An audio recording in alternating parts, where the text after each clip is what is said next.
cosas que comentar, tantas cosas que hablar, que se nos hace corto el tiempo. Así que el tema de esta mañana es una elección providencial. La obra de Jesús, ¿cuántos años demoró? 3 años y medio. La exigencia de la ley de Dios era que el hombre debía obedecer perfectamente y absolutamente la ley. Pero el hombre por sí solo puede obedecer la ley.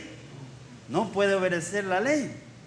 Así que si no le ofrece una obediencia perfecta a la ley, ¿qué debía hacer? ¿Qué le debía ocurrir al hombre entonces? Tenía que morir porque era una condena a muerte.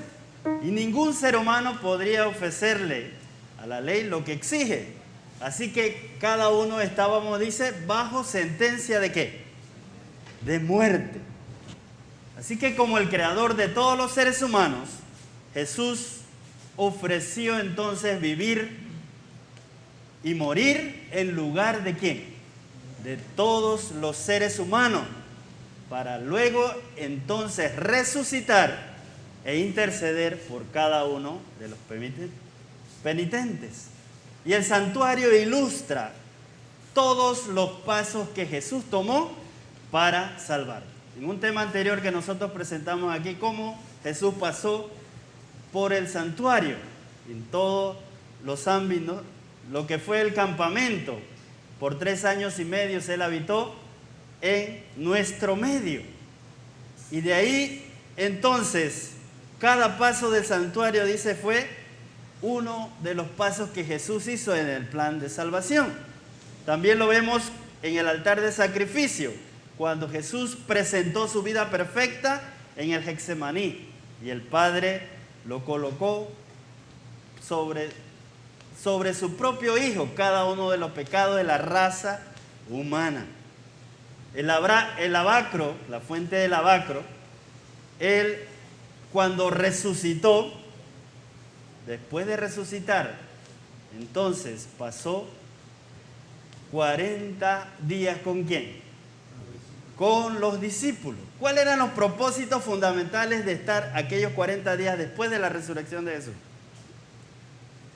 Era de 2 cosas: dar pruebas irrefutables de la resurrección y también enseñarle a los discípulos las cosas concernientes al reino de Dios. Y en Hechos 1, y es importante que cada uno de nosotros pueda corroborar cada palabra que se presenta aquí, podamos nosotros buscarla en las Sagradas Escrituras, o si podemos anotarla también, el texto, y podamos estudiar también en casa.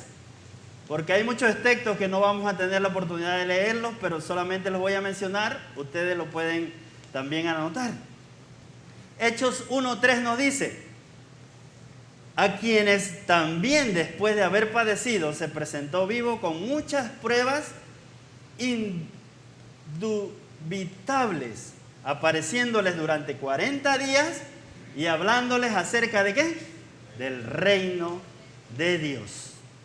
Y en Hechos de los Apóstoles, Elena G. de Guay explica claramente, Hechos de los Apóstoles, página 22, por 40 días Cristo permaneció en la tierra, preparando a los discípulos para la obra que tenía por delante y explicándole los que hasta entonces habían sido incapaces de comprender. ¿Qué había pasado con los discípulos? ¿Habían comprendido mientras Jesús estuvo hablándoles? No habían podido comprender. Nosotros estudiamos en la lección.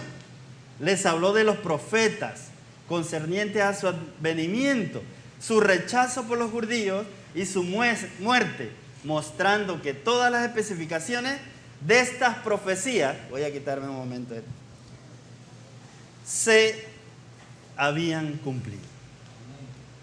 Así que antes de la ascensión de Jesús, y lo que nos presenta Hechos 1, del 9 al 11, que Jesús, antes de ascender al cielo, antes de que fuera alzado en aquella nube, dice, le prometió a los discípulos algo que nosotros estuvimos estudiando en la lección. Hechos 1, 9 a 11. Y habiendo dicho estas cosas, viéndolo ellos, fue alzado y lo recibió una nube que le ocultó de sus ojos. Y estando ellos con los ojos puestos en el cielo, entre tanto que él se iba, he aquí se pusieron junto a ellos dos varones con vestiduras blancas, los cuales también dijeron: varones Galileos, ¿por qué estáis mirando al cielo? Este mismo Jesús que ha sido tomado de vosotros al cielo, ¿qué les digo? Así vendrá como le habéis visto al cielo. Así que al concluir los 40 días, Jesús ascendió al cielo a fin de aplicar los beneficios de su muerte y de su resurrección y de su vida a todos aquellos que se arrepienten y confiesan por fe sus pecados y confían entonces en los méritos de Jesús. El apóstol Pablo también menciona que Jesús resucitó para podernos, ¿qué? Justificar. Eso lo encontramos en Romanos 4:25. No es la muerte de Jesús lo que nos justifica o perdona. Si Jesús no hubiese resucitado, estaríamos como entonces nosotros, todavía en nuestros pecados, como lo menciona 1 Corintios 15, 16 al 19. Pero pasaron unos días entre la ascensión de Jesús y entre el recibimiento del Espíritu Santo por parte de los apóstoles. ¿Cuántos días pasaron? Desde la ascensión de Jesús hasta el recibimiento del Espíritu Santo. Dice que Jesús le dijo a los apóstoles que no debían irse. ¿Dónde debían permanecer?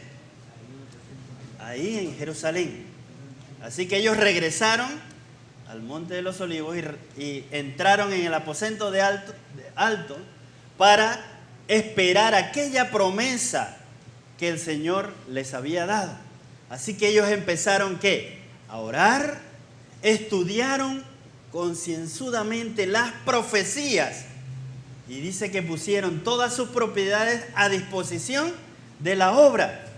Cada uno se vació del yo y se prepararon entonces para recibir la efusión del Espíritu Santo. Ahora la pregunta clave es esta: ¿qué estaba haciendo Jesús durante los 10 días después de su ascensión? Así que vamos a tratar de responder esta pregunta en este estudio para ver si lo hacemos rápidamente y no nos llevamos tanto tiempo.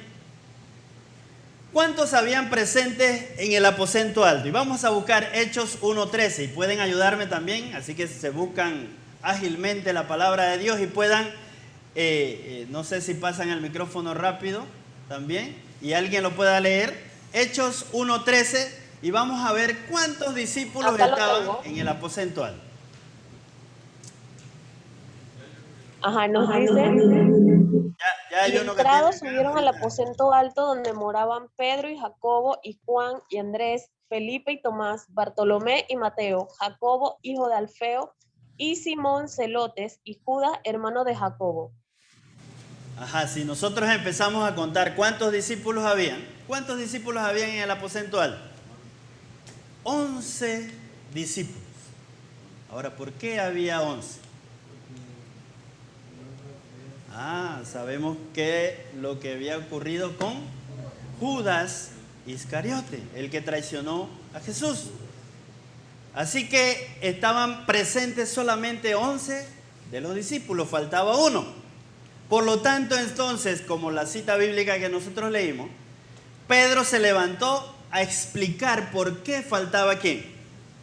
Judas Iscariote. Y lo buscamos en Hechos 1, 18 y versículo 19. ¿Alguien que pueda leer? Hechos 1, 18 al 19.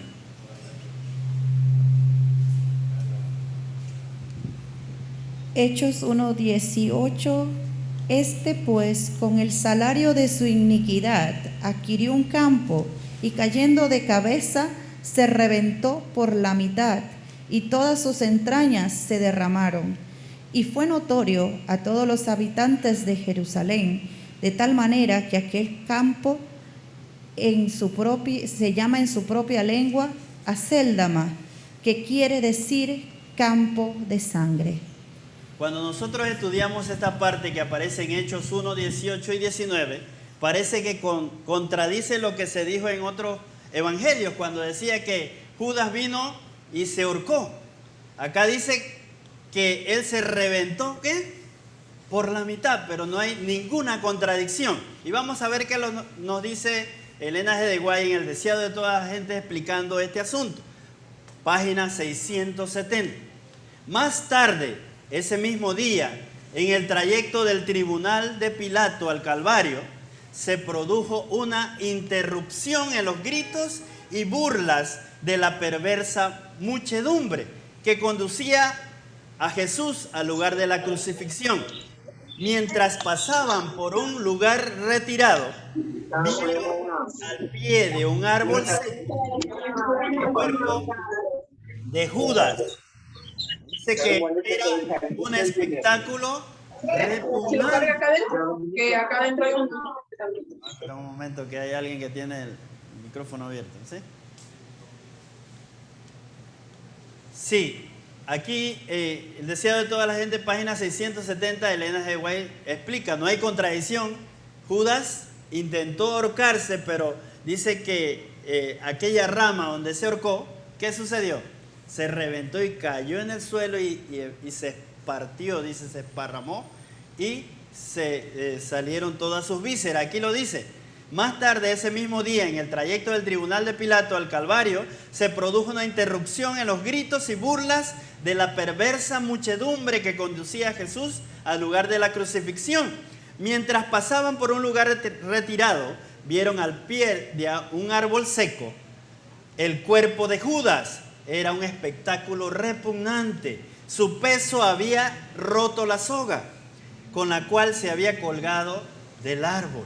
Al caer su cuerpo había quedado horriblemente mutilado y los perros lo estaban devorando. Miren ese espectáculo terrorífico de aquel que había vendido a Jesús. Ahora, vemos nosotros que faltaba un discípulo. Y Pedro, dice, se levantó y dice que había que cumplir la profecía que había sido dada en el Antiguo Testamento.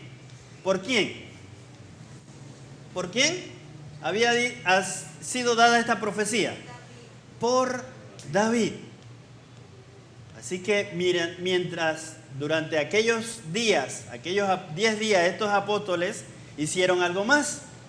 Después de relatar la triste historia de la apostasía y la muerte de Judas, Pedro propuso que se debía nombrar un sucesor. ¿Por qué consideraba Pablo que era obligatorio hacer esto? ¿Acaso los 11 no eran suficientes? El libro de los Hechos deja muy claro la razón por la cual ellos estaban obligados a nombrar un sucesor. Y vamos a buscar Hechos 1:16. Hechos 1:16 y también vamos a leer el versículo 20. No corrido, sino el versículo 16 y el versículo 20. Dice así: varones hermanos, era necesario que se cumpliese la escritura en que el Espíritu Santo habló antes por boca de David acerca de Judas, que fue guía de los que prendieron a Jesús. Ajá. Y el versículo 20, ¿qué nos dice? Que está escrito en el libro de los Salmos: sea hecha desierta su habitación y no haya quien more en ella y tome otro su oficio.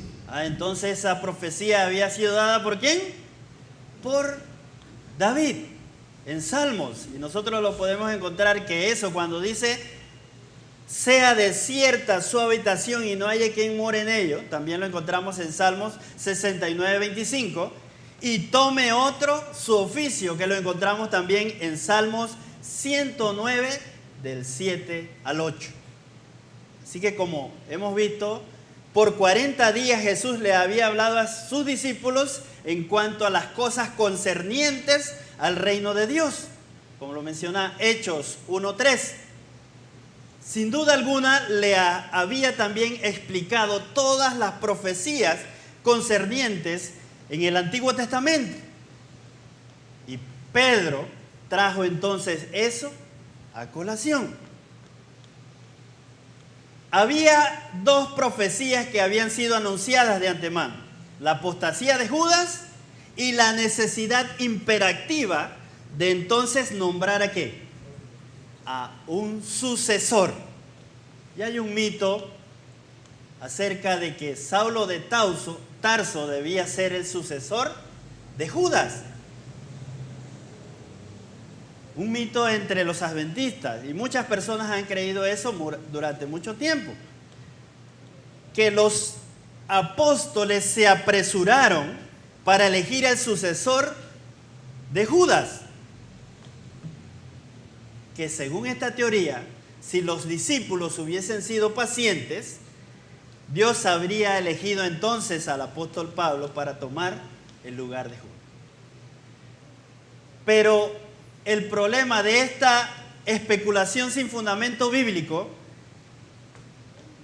no tiene fundamento bíblico y no tiene fundamento en el espíritu de profecía tampoco. Y podemos aclararlo por varias razones.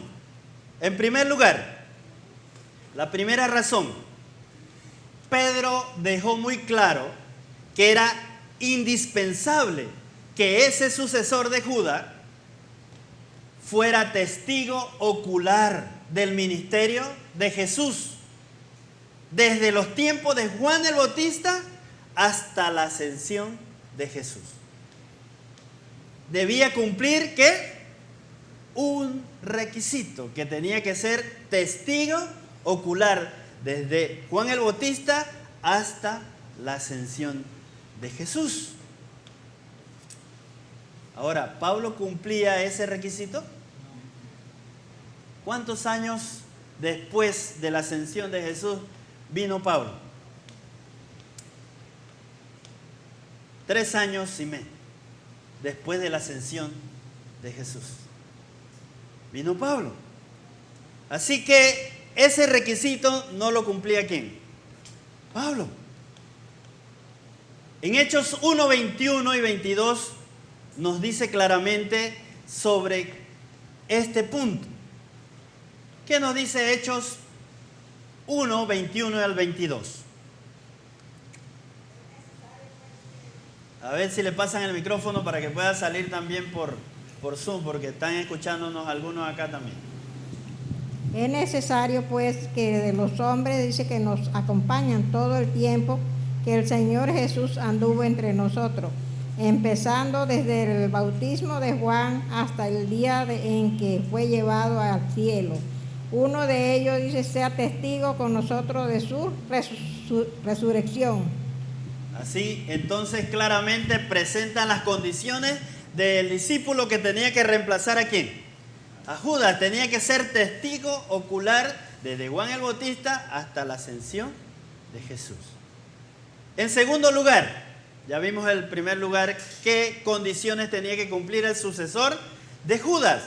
Segundo lugar, Hechos 1 afirma específicamente y explícitamente que los apóstoles, ¿qué hicieron? Solamente eligieron algunos que ellos pensaban o decían que podían ser. Dice que oraron al Señor y el Señor escogió al sucesor de Judas. Y vamos a buscar Hechos 1, 24 al 26. Hechos 1, 24 al 26. ¿Qué nos dice este texto?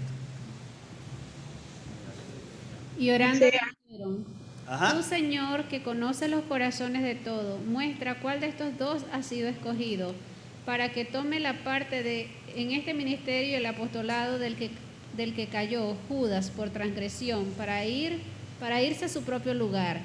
Y le echaron suerte, y la suerte cayó sobre Matías, y fue contado con los 12 apóstoles. Entonces, ¿qué ellos hicieron? Dice, ellos no solamente empezaron a escoger así, de manera arbitraria. Este cumple las condiciones, este no. ¿Qué hicieron ellos? Oraron y dijeron, tú, Señor, que conoces ¿qué? Los corazones de todos. ¿Nosotros podemos conocer los corazones o las intenciones de las personas? No, solamente es ¿quién? Dios. Ellos oraron y dice, tú que conoces las intenciones de los corazones de todos, ¿cuál de estos has escogido para que tome parte entonces en el ministerio? Así que ellos no hicieron esa elección a su manera, sino que pidieron la dirección, dice, ¿de quién? De Dios. En tercer lugar, Elena G. de White confirma entonces que los apóstoles siguieron el proceso correcto y que fue entonces el Espíritu Santo que escogió a Matías. Y vamos a encontrarlo en el libro Espíritu de Profecía, asimismo tomo 3, página 264, donde Elena G. de White aclara y confirma que los apóstoles siguieron el proceso correcto. Nos dice, se seleccionaron 2 hombres, quienes según el escrutinio cuidadoso de los creyentes, estaban mejor calificados para ocupar el lugar. Pero los discípulos, desconfiados de su propia habilidad para decidir el asunto, lo refirieron al que conoce todos los corazones. Buscaron al Señor en oración para cerciorarse de cuál de los 2 estaba mejor calificado para la posición confiada. El Espíritu de Dios escogió ¿a quién? A Matías para el oficio. Ahora fue los discípulos que escogieron y se apresuraron para escoger al discípulo que era el sucesor de Judas. Claramente la palabra de Dios y el Espíritu de profecía lo aclara para que no quede ninguna duda. En cuarto lugar,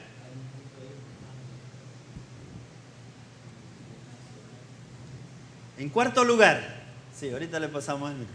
Al leer el relato del martirio de Esteban en Hechos 7, resulta claro que Dios tenía el sucesor de Esteban ya escogido. No era el sucesor de quién, de Judas, sino que era el sucesor de Esteban ya escogido, y este era Saulo de Tarso. Y Elena G. de White lo confirma explícitamente en el capítulo de Hechos de los Apóstoles titulado El primer mártir cristiano. Lo encontramos en Hechos de los Apóstoles, página 84. Hechos de los Apóstoles, página 84. Nos dice lo siguiente: después de la muerte de Esteban, Saulo fue elegido miembro del Sanedrín en premio a la parte que había tomado en aquella ocasión. Durante algún tiempo fue un poderoso instrumento en manos de Satanás para proseguir su rebelión contra el Hijo de Dios. Pero pronto este implacable perseguidor iba a ser empleado para edificar a la iglesia que estaba a la sazón demoliendo. Alguien más poderoso que Satanás había escogido a Saulo para ocupar el sitio del martirizado Esteban, para predicar y sufrir por el nombre y difundir extensamente las nuevas de salvación por medio de su sangre. ¿Lo dice claramente aquí o no? El espíritu de profecía. ¿Quién era el sucesor? ¿Quién sería el sucesor que Dios había escogido de Esteban? Saulo de Tarso. No dice en ninguna parte de la Escritura que Saulo debía ser el sucesor del discípulo que había abandonado, que era Judas. No, dice que Saulo fue escogido por Dios para ser el sucesor de Esteban.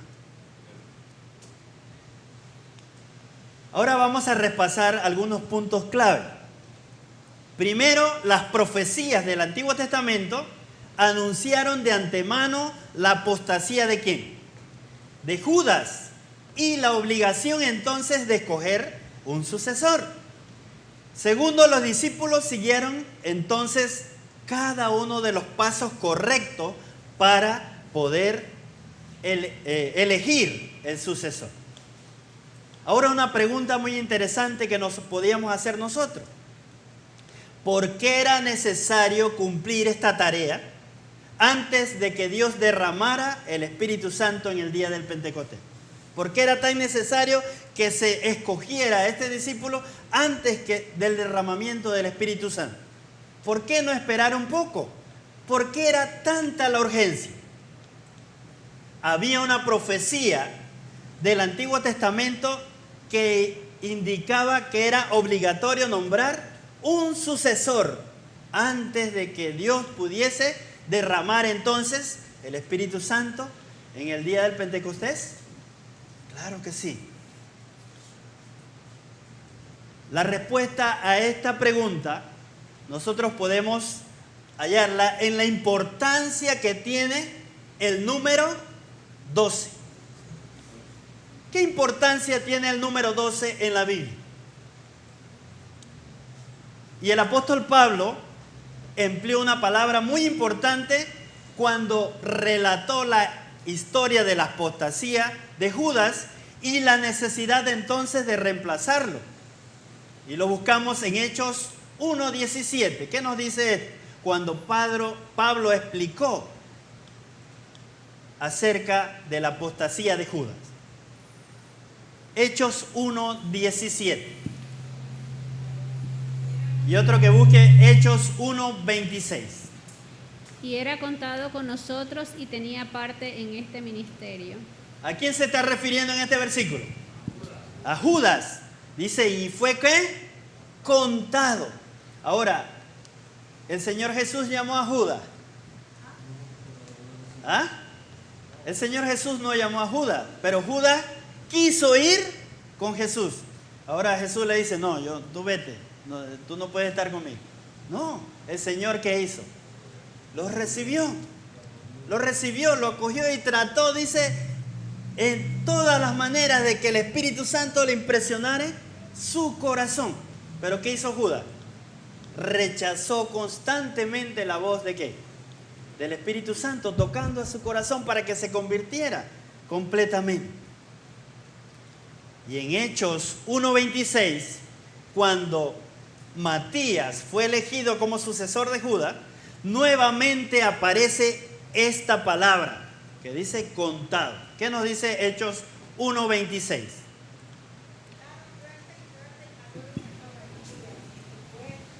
A ver si le pasan el micrófono, sí. A ver si puede escuchar claro. Echaron suerte y cayó, dice, sobre Matías y fue contado con los 11 apóstoles. Nuevamente se menciona la palabra ¿qué? Contado con los 11 apóstoles.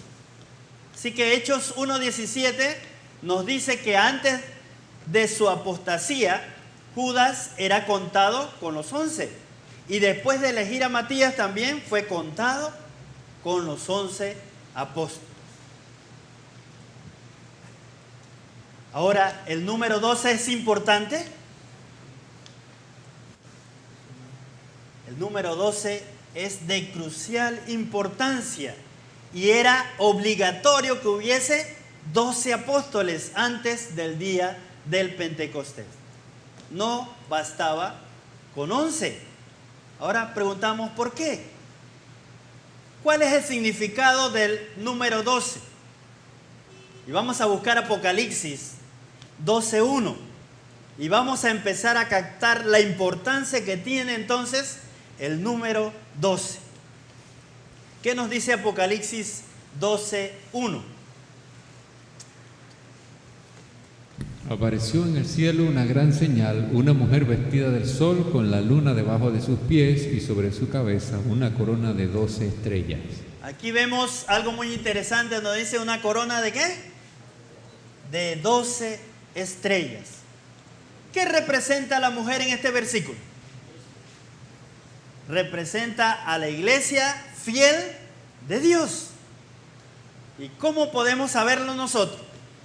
También esta respuesta se halla en una comparación que se hizo también de lo que hizo el cuerno pequeño con los santos.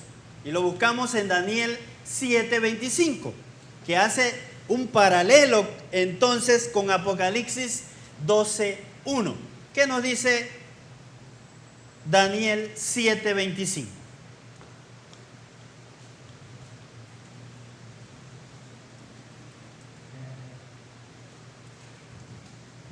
Daniel 7:25. Hace un paralelo entonces con lo que hizo el dragón con la mujer y también entonces el cuerno pequeño. Y dice así: y hablará palabras contra el Altísimo, y a los santos del Altísimo quebrantará, y pesará en cambiar los tiempos y la ley, y serán entregados en su mano hasta en tiempos y medio tiempo. Entonces, esa profecía que se habla en Apocalipsis 12:14 tiene un paralelismo con Daniel 7:25, cuando dice aquí: a los santos del Altísimo, ¿qué hará? Quebrantará. Y allá en el versículo anterior dice: apareció en el cielo una gran señal, una mujer vestida de sol y con la luna debajo de sus pies, y sobre su cabeza una corona de 12 estrellas. Apocalipsis 12:14. Vamos a buscar ahora Apocalipsis 12:14. En Daniel 7:25 nos informa que el cuerno pequeño persiguió a ¿quiénes? A los santos del Altísimo. ¿Por qué? ¿Por cuánto tiempo? Por tiempo, tiempos y la mitad de un tiempo. Ya nosotros hemos estudiado esa profecía, ¿ya? Muchas veces. Ahora, ¿qué nos dice Apocalipsis 12:14? ¿Qué nos dice Apocalipsis 12:14?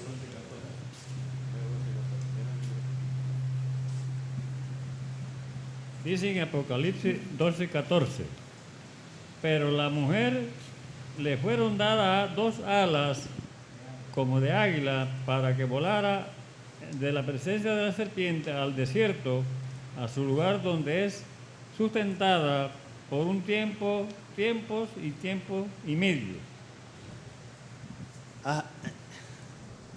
Entonces, esta profecía de Apocalipsis 12:14 hace un paralelismo entonces con Daniel 7:25.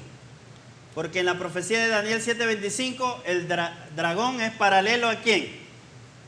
Al cuerno pequeño. Persiguió a la mujer, es paralela a los santos ¿de qué? Del Altísimo. Por tiempos y la mitad de un tiempo es paralelo al mismo periodo que aparece ¿dónde? En Daniel 7:25. De modo que la palabra mujer se usa intercambiablemente con la palabra santos. Es decir, la mujer representa ¿a quiénes? A los santos del Altísimo, o sea, a la iglesia ¿qué? Fiel. A la iglesia fiel. ¿Y la iglesia fiel ha permanecido durante todo el tiempo? Claro que sí. Ahora, ¿cuál etapa de la iglesia fiel se refiere en Apocalipsis 12:1? ¿Qué etapa de la historia se refiere en Apocalipsis 12:1? ¿Se refiere a la iglesia del Antiguo Testamento o a la iglesia del Nuevo Testamento? ¿Ah? A la iglesia del Antiguo Testamento. Pues cuando Juan vio a la mujer, aún no había dado ¿qué? A luz, ¿a quién? Al prometido, que era Cristo Jesús. Así que no puede haber una iglesia del Nuevo Testamento sin antes nacer ¿quién? Cristo Jesús. Sin embargo, más adelante entonces, en Apocalipsis 12:6, la mujer representa a la iglesia entonces del Nuevo Testamento. Pues después de la ascensión de Jesús, como lo menciona Apocalipsis 12:5, ¿qué hizo? Huyó al desierto donde fue perseguida. ¿Por quién? Por la serpiente. ¿Durante cuánto tiempo? 1260 años. Ahí se está hablando entonces ¿de qué? de la iglesia fundada por Dios, por Jesús, en el Nuevo Testamento. Durante las 2 etapas de su existencia, la mujer tiene en su cabeza ¿cuántas estrellas? 12, corona de 12 estrellas. Así que es importante el número 12. Claramente, y estamos viendo paso a paso cómo es la importancia del número 2. Ahora, unas referencias acerca del sol y la luna. ¿Quién es el sol y quién es la luna? ¿Quién es el sol? Cristo Jesús. Dice que Él es la luz mayor. ¿Y quién es la luna? La lumbrera menor. ¿Qué es? La palabra de Dios. Entonces aquella luz menor. La luz mayor es ¿quién? Cristo Jesús. La luz menor es su palabra. El sol es símbolo entonces de Jesús, quien es la luz mayor. Y esto lo podemos corroborar en diferentes partes de la Biblia. Y lo vamos a mencionar para que ustedes puedan anotarlo si quieren. Salmos 84:11. Mateo 17:3. Apocalipsis 1:16. Que no tenemos suficiente tiempo para leer todos estos versículos. Malaquías 4:1 y Juan 8:2 y Juan 5:35. Y la luna entonces, que es la luz menor, representa ¿a quién dije? A la Biblia, la palabra de Dios, pues ella da testimonio ¿de quién? De Jesús. Y esto lo podemos corroborar entonces en Juan 5:35, en Juan 5:39, 5:40 hasta el versículo 47. Podemos corroborar esto. Ahora queremos concentrarnos especialmente en el significado de las 12 estrellas que estaban en la corona de la mujer. Las 12 estrellas, ¿a qué representaban primero a aquella mujer que aparecía antes del nacimiento de Jesús? ¿A quién representaba estas 12 estrellas? A los hijos de ¿qué? De Jacob. Y luego a las 12 tribus también que fueron después entonces de los hijos de Jacob. Génesis 37, 9, 10 nos menciona acerca de esto. Esto es algo clave para entonces entender aquel sueño que tuvo José. Soñó con lo que se registra en Génesis 37. ¿Qué nos dice? Soñó aún un sueño y lo contó a sus hermanos diciendo: he aquí que he soñado otro sueño, y aquí que el sol y la luna y 11 estrellas se inclinaban a mí. Y lo contó a su padre y a sus hermanos, y su padre le reprendió y le dijo: ¿qué sueño es este que soñaste? ¿Acaso vendremos yo y tu madre y tus hermanos a postrarnos en la tierra ante ti? Entonces aquí menciona claramente las 11 estrellas, y junto con José, ¿quién sería entonces la estrella qué? Número 12. Representaban a los hijos ¿de quién? De Jacob, de donde entonces salieron las 12 tribus de Israel. Y esto lo podemos corroborar en Génesis 49, 28. Génesis 49, 28. ¿Qué nos dice?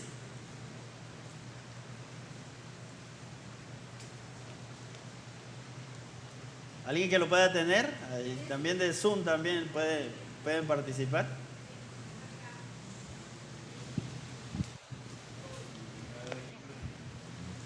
Todos estos fueron las 12 tribus de Israel, y esto fue lo que su padre les dijo al bendecirlo a cada uno por su bendición, los bendijo. Entonces todos estos fueron ¿qué? Los hijos de Jacob vinieron entonces ¿qué? Las tribus de Israel. Y esto fue lo que su padre les dijo al bendecirlos a cada uno de ellos por su bendición. ¿Qué hizo? Los bendijo. Pero el número 12 también representa a la iglesia de Cristo, entonces en el Nuevo Testamento. Y cada uno de los evangelios recalcan la importancia del número 12. Vamos a buscar Marcos 3, 14 al 19. Marcos 3, 14 al 19. ¿Por qué es importante el número 12? Es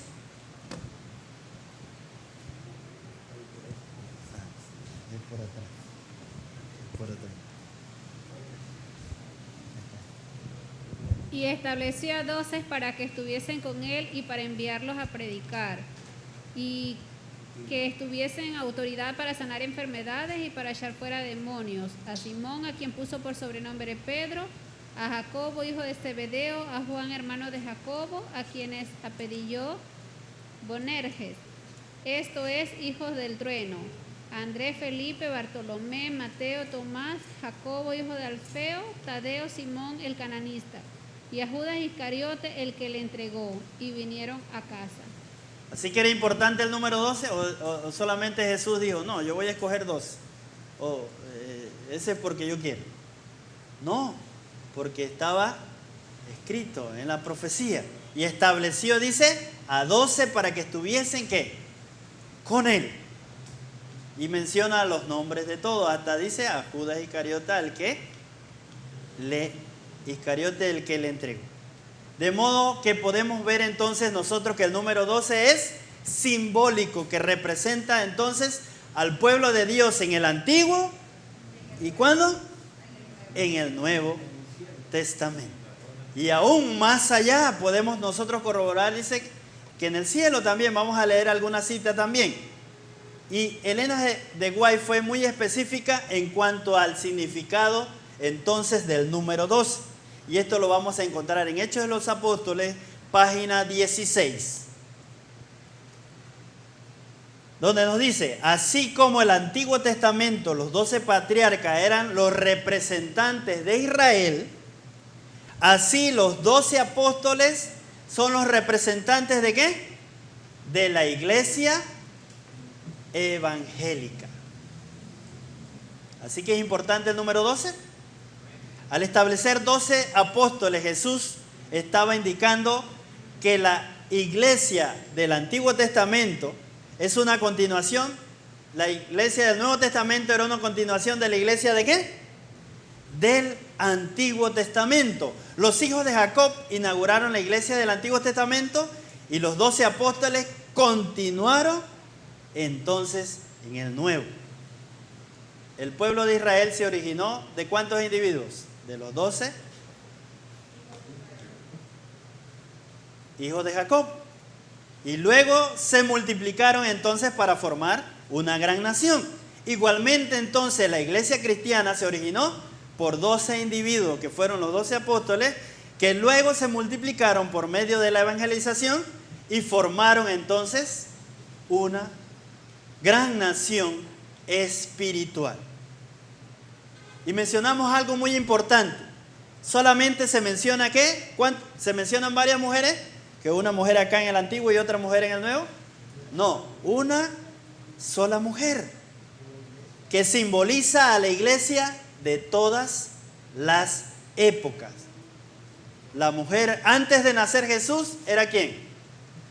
La iglesia era Israel.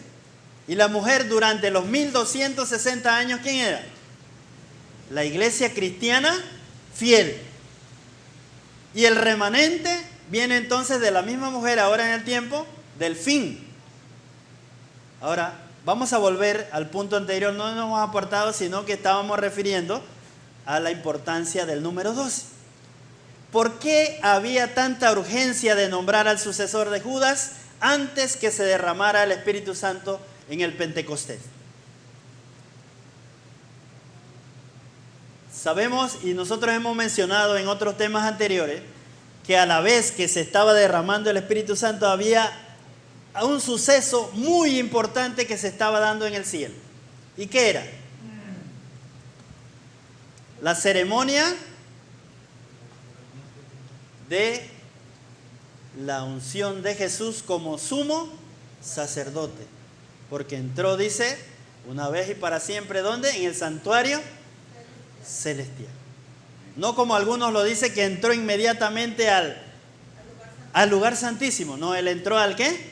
Al santuario celestial. Cuando uno entra al santuario celestial, y nosotros hemos estudiado esto, ¿qué se encuentra primero? ¿El lugar santísimo o el lugar santo? lugar santo. Así que Jesús tenía que pasar primero en el lugar santo y después al lugar santísimo. Pero cuando Jesús entró al cielo, dice, fue investido como ¿qué? Como sumo sacerdote. Mientras estuvo aquí en la tierra, dice, él mismo ofició su propio sacrificio. Así que fue sacerdote, normal. Pero cuando entró al cielo, entonces fue ungido como sumo sacerdote. Esta ceremonia celestial también nosotros la podemos hallar en Levíticos 8, 6, 12. Vamos a buscar Levíticos 8, 6, 12. Antes de comenzar Aarón su iniciación,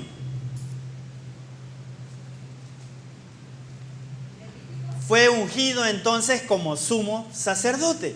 Asimismo, el Padre estaba invistiendo a su Hijo como sumo sacerdote sobre su pueblo.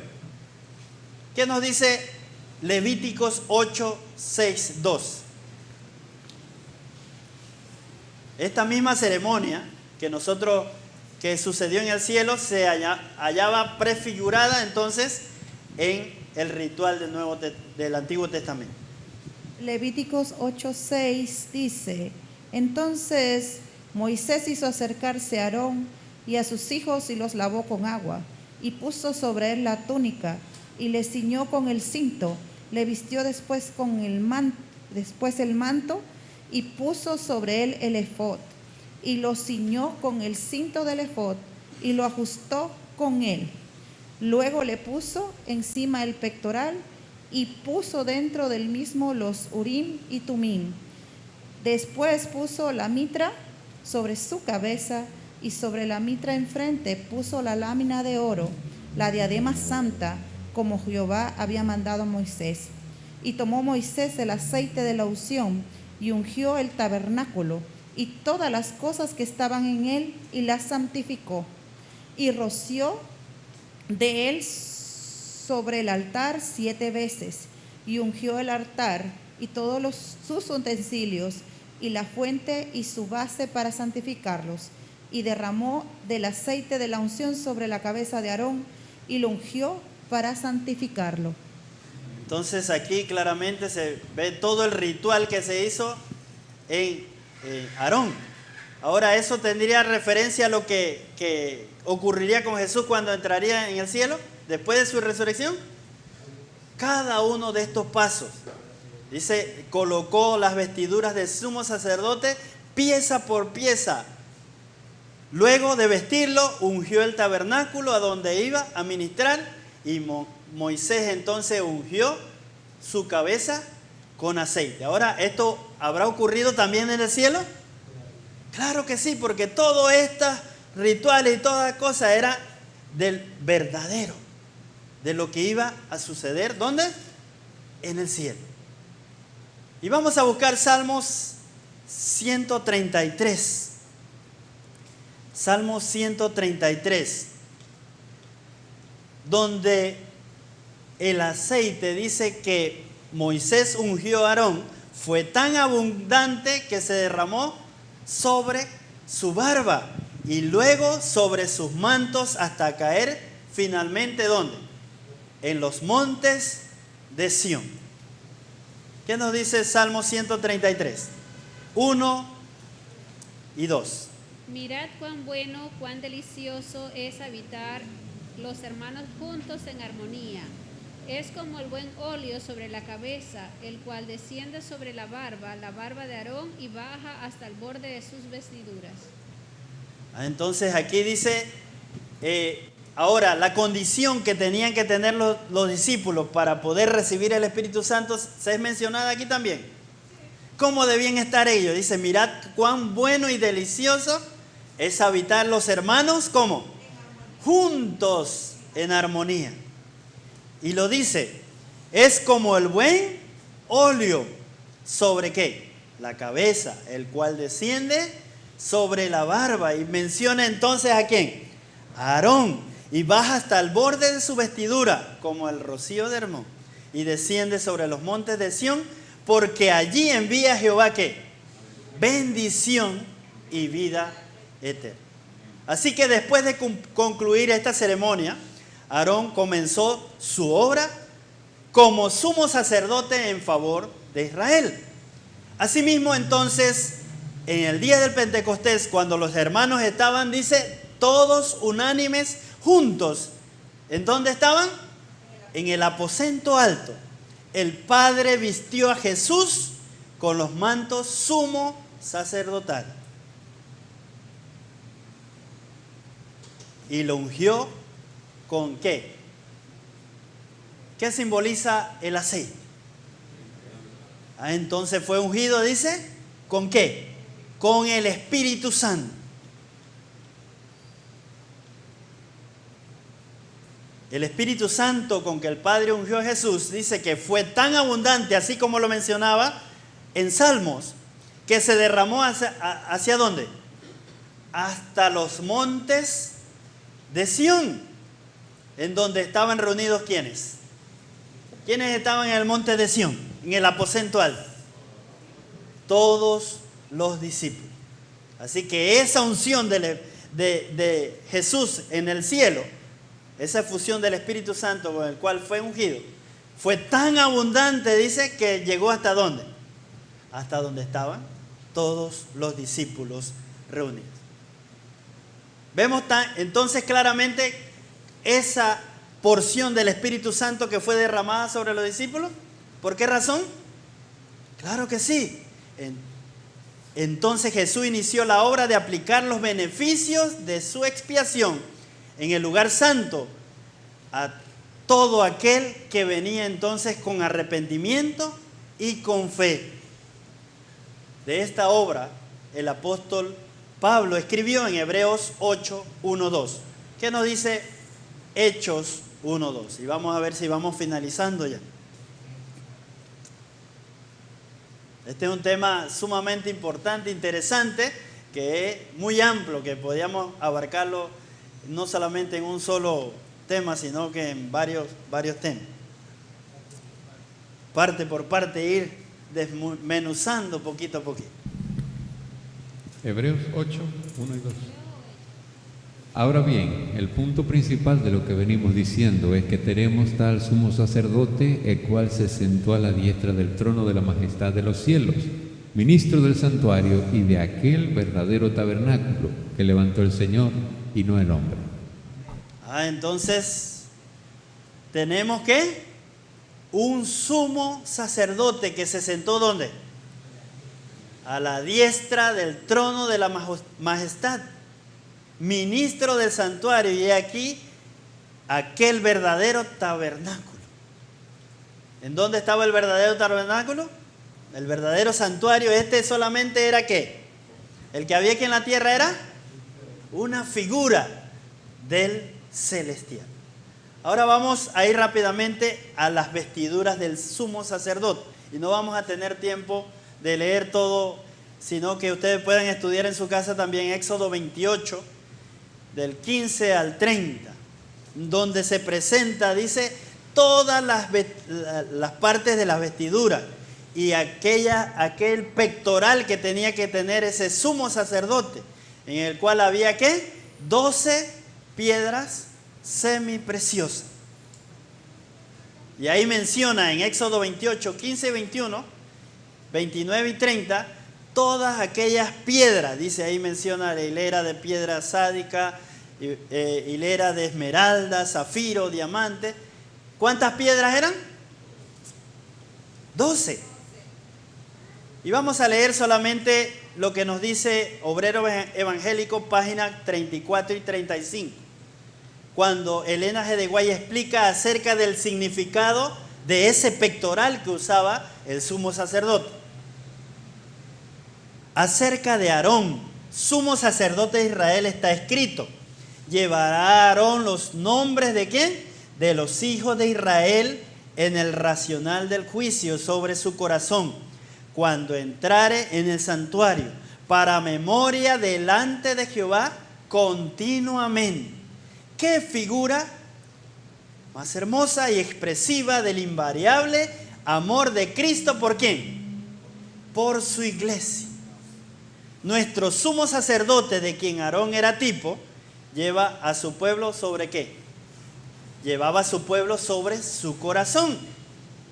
¿Y no deberían sus ministros terrenos compartir su amor, simpatía y solicitud también?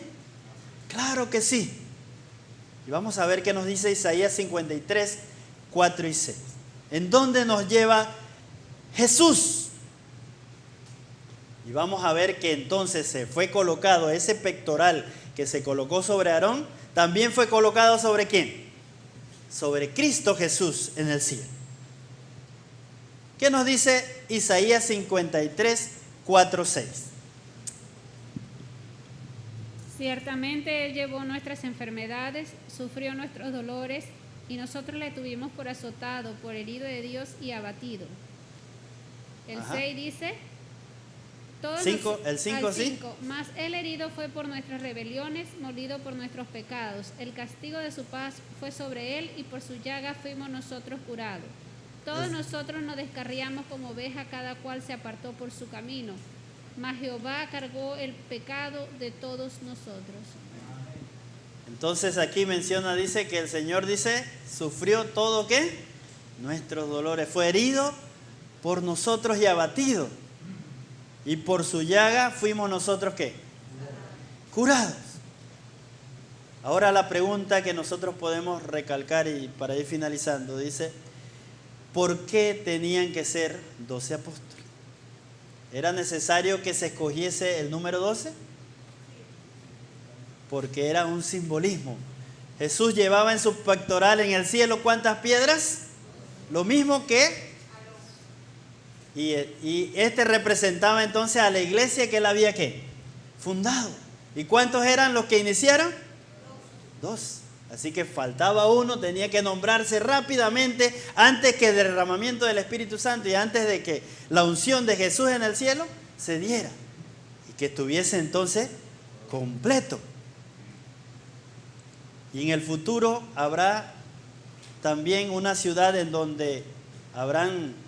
se representarán entonces las 12 tribus y los 12 apóstoles. Eso lo podemos encontrar en Apocalipsis 21:12 y Apocalipsis 21:14. 21:12 nos dice, tenía un muro grande y alto con 12 puertas, y en las puertas 12 ángeles y nombres inscritos que son los de las 12 tribus de los hijos de Israel. Y Apocalipsis 21:14 nos dice, y el muro de la ciudad tenía 12 cimientos, y sobre ellos ¿qué? El nombre de los 12 apóstoles del Cordero. ¿Así que era importante el número 12? Claro que sí.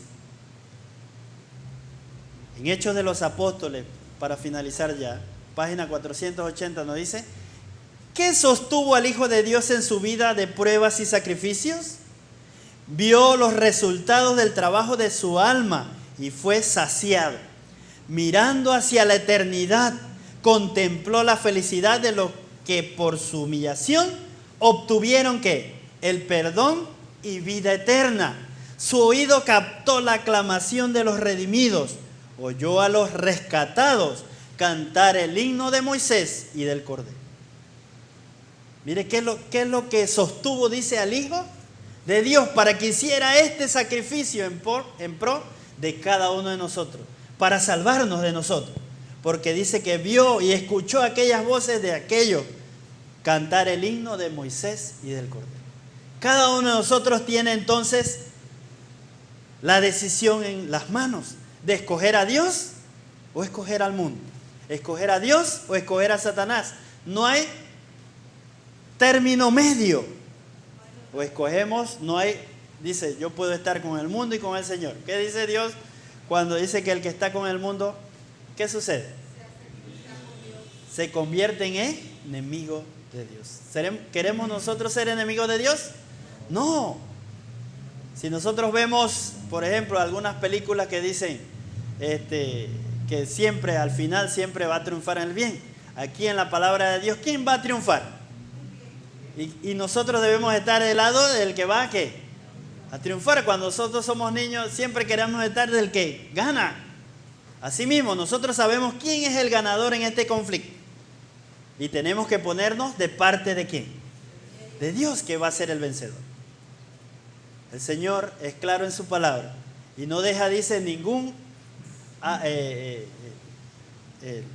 no deja nada sin atar. Todo queda completamente corroborado en la palabra de Dios y en el espíritu de profecía, para que no quede absolutamente ninguna duda y que su palabra es real. Todas estas teorías lo que hacen es que crear una duda ¿en qué? En la palabra de Dios. Y Satanás eso es lo que hace, crear dudas en la palabra de Dios y de ahí poder introducir ¿qué? Todos sus engaños. Así que todos, dice, debemos estudiar diligentemente la palabra de Dios y no seremos entonces engañados por Satanás. Que Dios nos bendiga en esta mañana.